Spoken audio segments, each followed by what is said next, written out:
Beijing में पीर के रोज़ ख़वातीन से मुतालिक आलमी रहनुमाओं की कॉन्फ्रेंस इख्तिताम पजीर हो गई। माहिरीन ने ख़वातीन के मुकाम व मर्तबे को बुलंद करने में चीन की काबिल सताइश पेशरफ्त को सराहा और कहा कि चीन की ये तरक्की मुस्तकबिल के बड़े अहदाफ के लिए एक मजबूत बुनियाद फराहम करती है।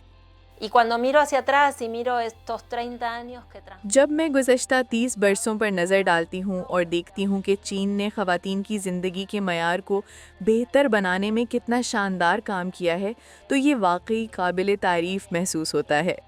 मेरे ख़्याल में एक ऐसा पहलू है जिसके ज़रिए हम चीन से गहरा सबक सीख सकते हैं, और वो है ख़वातीन के ख़ानदानी किरदार को उनकी अवामी और माशी सरगर्मियों के साथ हमाहंग करने के लिए चीन की सलाहियत।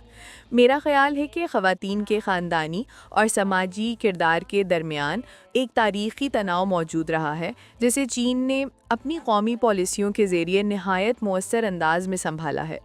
चीन ने बड़ी एहतियात और तवाज़ुन के साथ ऐसी हिकमत अमली अपनाई है जो न सिर्फ ख़ानदानों और घरों के लिए बेहतरीन नताइज देती है, बल्कि समाजी उमूर में ख़वातीन की शमूलियत को भी मजबूत बनाती है। la participación de la mujer en estas esferas públicas. The power of creation that lies in ख़वातीन के अंदर तख्लीक की जो ताकत पोशीदा है वो इस दुनिया और कायनात की सबसे बड़ी ताकत है। जब ख़वातीन दुरुस्त सिमत में हों तो पहाड़ों को भी हिला सकती हैं।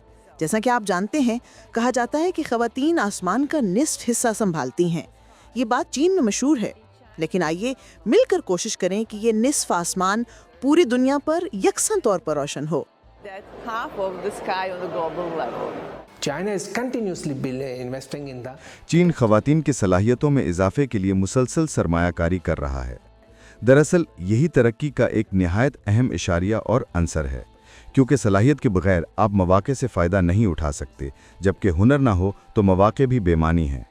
अगर आप लेबर फोर्स का हिस्सा ना बन सकें या मौक़े से फ़ायदा ना उठा सकें तो तरक्की मुमकिन नहीं, और जब तरक्की नहीं होगी तो खुशहाली का सवाल ही पैदा नहीं होता। ये चीन की जानिब से आलमी सतह पर एक नुमायां शराकत है।